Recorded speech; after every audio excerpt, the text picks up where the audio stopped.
Hey, welcome back to CrossTalk podcast. I'm Tomoya. Hi, I'm Andrea. There's many things happening in the news lately. Oh? Trump announced a new tariff, and there was a big fight in Mexico. Oh. Right? Yes, I'm actually a little bit worried about that one because I have a friend traveling in Mexico right now. Yes. El Muncho, one of the most wanted culture leaders for many years. Yeah, but he's actually quite young. He was quite young. Yeah. Apparently, he was killed. And the cartel is kind of like the mafia, basically, right? Yeah. So he was the leader of their kind of mafia group, and he got killed. But all of his followers, the smaller branches are all fighting now. It looks scary. It looks very scary. Yeah, I would not want to be in Mexico right now. No, the follower of this El Muncho, they started blocking roads and setting cars on fire. Right. I've seen pictures of cars on fire, buses on fire, supermarkets on fire. Everything's on fire. Everything's on fire. Damn. It's crazy. But it's very scary, I think, because like tourists, it's not all over the country. It's just in some cities. But, tourists rely on buses and trains to get around. And these things are stopping. These services are stopping because it's dangerous. So a lot of people are getting stuck there. I hope visitors can go back to their own country soon. Safely. One of the problems is, the World Cup next year. Is it next year? This year. This year is going to be hosted in the USA, Canada, and Mexico. And people are kind of wondering now, is Mexico going to be able to host? And also, like America, is America going to be able to host? Because we're also having massive riots and demonstrations. And also immigration is really, really strict right now going into America. So it's really, really turbulent times.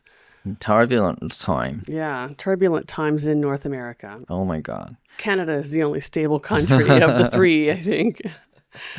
Yeah, I saw the TV news. It's saying it might be too dangerous for fans and tourists. Yeah, at the moment, if it's like this, it would be. Yeah. So the World Cup soccer will be held in June this year. Oh wow, that's only a few months away. Yeah. Yeah. We still have some times, but we don't know what would be a situation.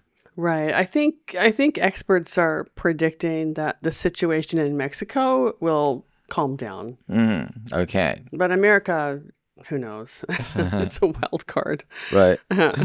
So we have been talking about this heavy, big news, but that's not the topic we want to talk today. Okay. We want to talk about something really small. It's not political. It's not crime. It's something very quiet. Okay. So the story was about a baby named Punch at the Ishikawa Zoo, Japan. I know Punch, yeah. And what happened to this baby explains why so many people felt connected to it. Okay. I saw actually a story about Punch first on the Japanese news, but Punch has also been on international news as well. Yeah, I'm surprised. I saw the picture of Punchy, like a dragon, a stuffed doll. Yeah, a stuffed monkey doll. Yeah. Yeah, which is bigger than he is. Yeah. And I was like, okay, here's another meme from somewhere in the world. Oh, you thought it was a meme? Yeah. Oh. It turned out it's actually from Japan, and it's kind of a heartwarming story. Yeah, it's kind of heartbreaking too. Oh, really? Yeah. I was sad. I think Punch's story was really sad. Okay, let's get into it. Okay. So the Punch is a baby chimpanzee. Okay. After Punch was born, the mother did not care for her baby. For chimpanzees, a baby cannot live without its mother, right? Right. So the zookeeper stepped in. People saw a tiny life depending on human help. The story was shared by big media around the world, including the BBC, and some other big media. I saw it in the New York Times, actually, on the newspaper, online newspaper. And it's been on the Japanese, it's been on NHK as well. Yeah, and I saw the title of Punchy on the Huffington Post. Huffington Post? Oh, really? Okay. And Forbes as well. And Huffington Post even introduced how to get to this zoo. Oh, really? Yes. Okay, they're going to have a lot of visitors then. That's my guess. Yeah. they're gonna be busy. Yeah, they're going to be busy. Yeah. Because, the phenomena of, really cute baby animals that go viral on media or social media, this is not the first time. Before Punch, was it last year or maybe 2 years ago? There was a baby hippo in Thailand that went viral. And everybody went to Thailand to see this little baby hippo. It was just so cute. Mm-hmm. And then after that, there was a giant penguin in Australia, I think. And he didn't have a mother, but he was raised by two other penguins. The parent penguins were normal sized, but the baby was a giant king penguin or emperor penguin, and he was huge. He also went viral, and everyone ran down to Australia to see this baby penguin who was actually bigger than his parents. But yeah, so I think Punch will get a lot of real life attention, and a lot of people will go to Ishikawa. Yeah, for sure. So you mentioned this is not a happy story. It's also a sad story. What part of it is the sad for you? Because he's a little baby and he didn't have a mama. True. Very true. Now, as someone who loves animals, I saw this little abandoned baby monkey and I'm just like, oh, he's so cute. Why did the mom reject him, right? So I actually started reading, before you told me we were going to talk about Punch today, I was actually reading about Punch's story. Oh. And the zookeepers don't know why the mother abandoned him. But they think it's because she gave birth to him in the hottest part of summer, and she had a very hard labor, and so she kind of didn't want to care for him after that because she herself had a hard time recovering. But there's many reasons why animals abandon their babies, and it happens quite frequently apparently. But so the problem is because he didn't have a mother to watch for him and take care of him, then the other adult monkeys were bullying him. And he's just a little baby. He can't really defend himself. And he didn't really have any other monkey friends. He was literally outcast. And he was, the only one sitting alone by himself. He just looked so lonely. And that's why I thought it was, this is heartbreaking. I see. I see what you mean. And also I have read following up news, this Punchy started grooming other chimpanzees, so which shows the good signs because it's becoming a friend. Oh, yes, I read that too, but I heard that they were grooming him. They started to groom him. Okay. So that kind of meant they're starting to accept him as another monkey in their group. And it was, younger monkeys too, and older monkeys, but some of the younger monkeys, so he has playmates now. Oh, good. But also it was sad when they first shared his story because he's tiny. He's a little tiny, little bitty monkey. And they gave him this stuffed animal toy as kind of like a surrogate mother so he could have something to hold on to because, little baby monkeys, they usually hold on to their mother. But the toy was bigger than he was. And so he struggled to drag this toy around with him. And I just felt so sorry for the little baby. Yeah, this is a picture of Punchy that I saw a first time. And I was like, I didn't know what was happening in the scene. Yeah. That was probably a very important scenes, I guess. Yeah, because the surrogate doll was bigger than he was, of course, because it has to be in order to replace his mother. But then he had to drag it around with him, and it was very heavy. So is he still carrying this stuffed animal? I don't know. Doll? I don't know. I think maybe, but he, like you mentioned, he does have friends now, so he's not completely alone now. Okay. Why did you think it was heartwarming? It's because his mother hasn't died yet. Oh, his real mother? Real mother. Oh, yeah. She's they haven't mentioned that, but I guess she's still in the group of monkeys. Yeah. Mother just ignoring him. Yeah. So I thought that was okay. Really? Yeah. That's so sad. For me, that's the heartbreaking part.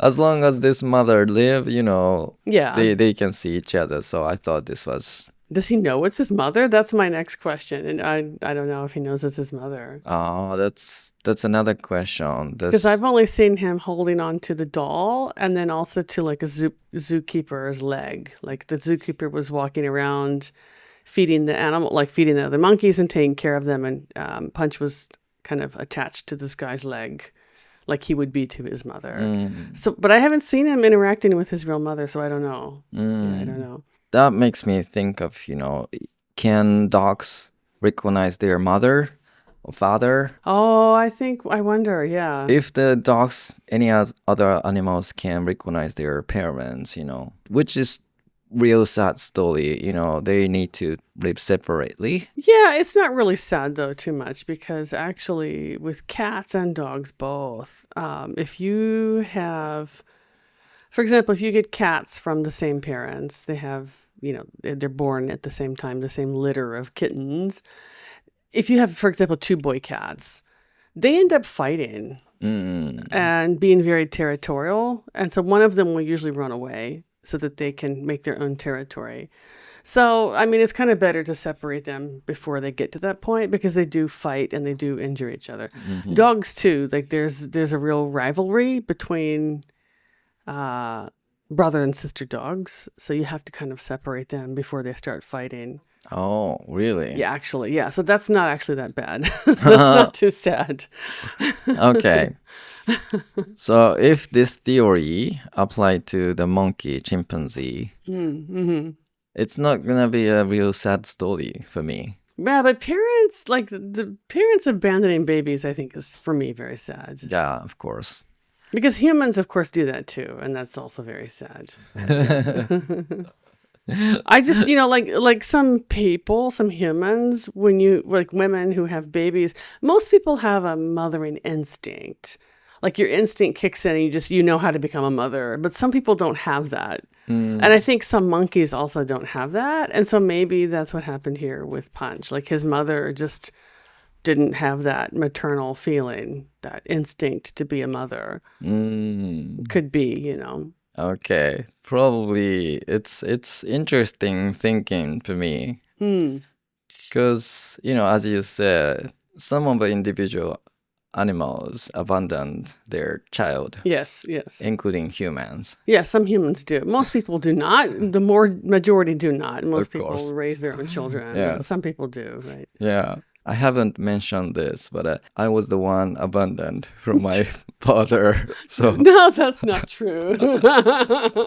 That's not true. Yeah. Well, fathers are different. Like fathers in the animal world too. Like fathers make babies, but they don't necessarily, most species, the father doesn't care for the baby. It's usually the mother. So that's normal. Okay. That's actually normal. When the father just makes a baby and goes on, that's normal. Yeah, that's not exceptional. Okay. Yeah.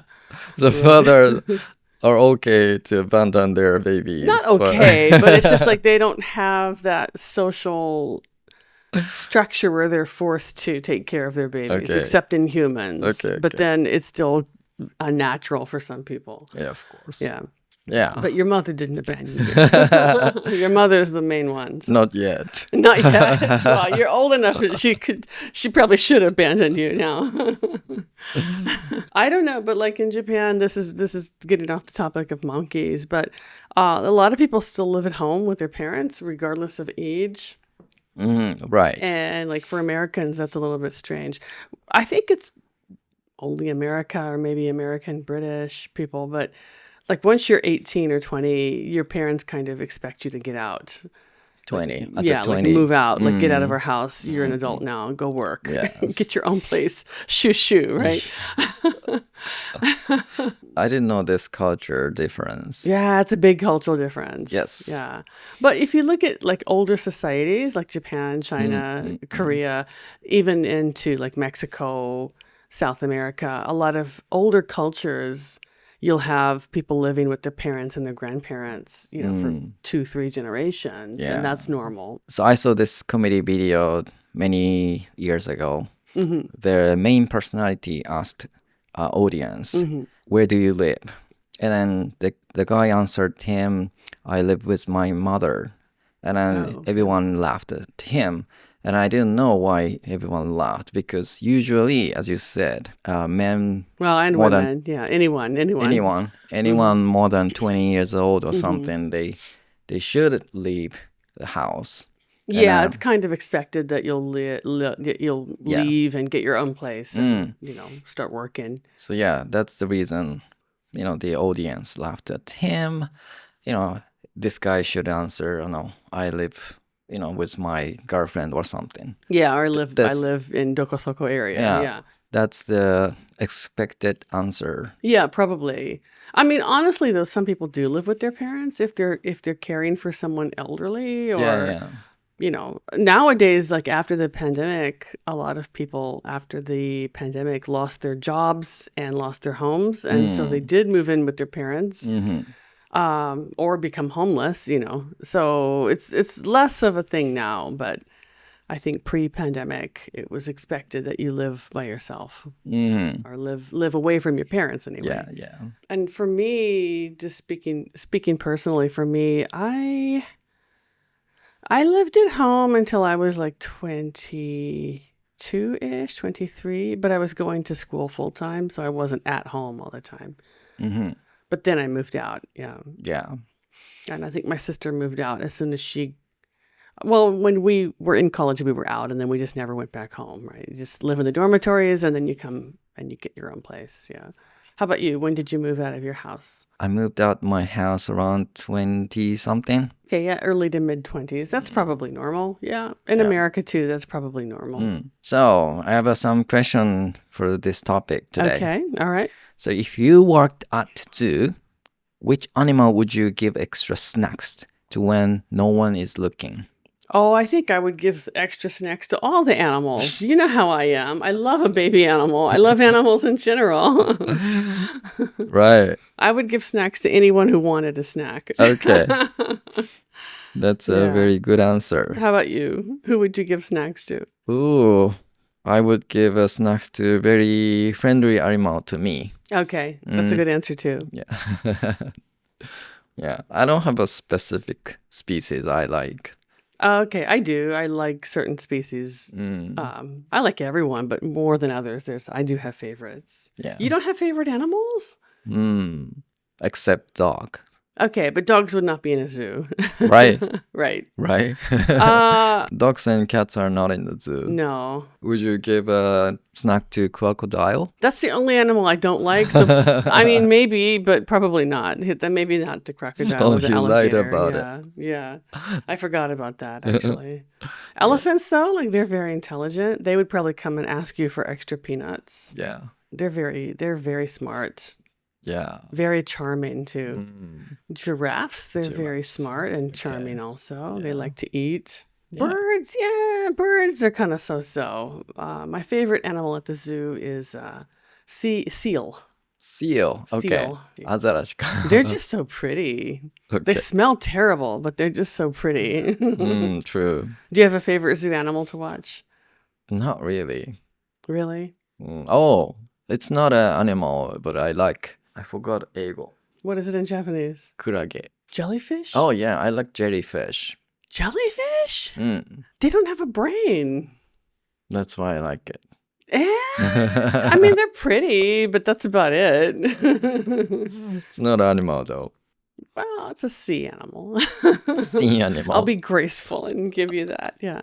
Well, if you like jellyfish, if anyone else likes jellyfish, you should go to Shikoku Aquarium in Shikoku. They have a nice small collection of beautiful jellyfish. Okay. I have one more question. Okay. Do you like giving pets human names like Kevin, or you like cute animal names, for example? Marshmallow. Oh, I think I prefer human names. Yeah, actually, you are very good at giving a name to animals. Am I? I'm not. I don't know if I'm good at it, but I tend, not always, but I tend to give my animals human names. Yeah, even in the past, like the dogs and cats that I was allowed to name, I usually gave them human names. That's nice. Yeah. So you can have a deeper connection to your pets, right? Yeah, and I just think it's funny. I don't know why. I just think it's funny. There's no reason. It just makes me laugh. Yeah. Yeah. Okay. How about you? I don't really had a chance to give a name to my pets. Okay. So I don't have any preference. Okay. Yeah, your mom named your current dogs, right? Right, What right. about your previous dog? Previous dog, I think I named him. I took name from a TV game. Oh, okay. What was his name? Vali. That's cute. Okay. This punchy story reminds me of our neighborhood stray cats, Punchy and Buster. Yes, we did have some cats around here that we Yes. gave names to, Punch and Buster. Yeah. So there's many stray cats around my neighborhood. Yeah. They weren't my pets, of course. Right. They're just stray cats outdoors. Yeah. But we saw them almost every day here and there. Yeah. And we sometimes leave the food for them. Yes. But don't tell anyone. You're not supposed to do that. Right. And there are also two really cute cats, Punch and Buster. You named them. I did name them because one of them you said punched you when you tried to touch him. Right. So I named him Punch because he tried to punch you. Yes. But then like Punch and Buster, it sounds like a comedy name, like a comedy team. I thought, oh, that's kind of cute. And they were always together. They were always together. So I thought, True. okay, these guys are like, they make a good team. Yeah. You found this real comedian, Punch and Buster. Old group. Yeah. Yes. Like From the 1930s or something. I don't know. Yeah. Yes. Super old. Yeah, we took name from them, but we haven't seen them for many years. No, not for a few years. Yeah. And I also had a stray cat at my house that I named Peanut. And I don't know why I named him Peanut, just because he was not really super smart. He had like a peanut brain. He was cute though. But he would come up to our yard and, look for food. And I would give him food sometimes. Yeah. Then he also went away and I don't know where he went. So it's been years now since Punch and Buster has been missing. Yeah. And we never found out what happened to them. Yeah. It's sad. Yeah, it's sad. I hope they're okay. And I also want to mention one little tiny trivia for today's episode. Oh, okay. Have you heard of a cat distribution system? Cat distribution system? No, what is that? It's a joke about how people get the cats. Oh, okay. So people say you never plan to get a cat. The universe just sends you one to you. Oh, okay. Like it's distributed by the universe. Right. Oh, cute. I like that. I got lucky. I got two. The universe sent you two cats. I got two cats. Yes. I got like buy one, get one free special. Yeah. And I haven't got one, so the universe haven't decided to send me one yet. You are unlucky, man. I just wonder how many of our listeners have cats. I would like to ask about that when we do our Live streaming. live streaming. Yeah, let's talk about cats, and I want to see what kind of pets you guys have. Okay, yeah. Okay, that's all for this episode today. All right, we'd love to hear from you guys. Do you have any pets? And have you ever had an animal that's changed your life in any way? Send us your story to our Instagram or Spotify. We might share your story to the future episode. Okay, this is CrossTalk, bringing you English your way every week. Keep listening and keep shining. Bye. Bye.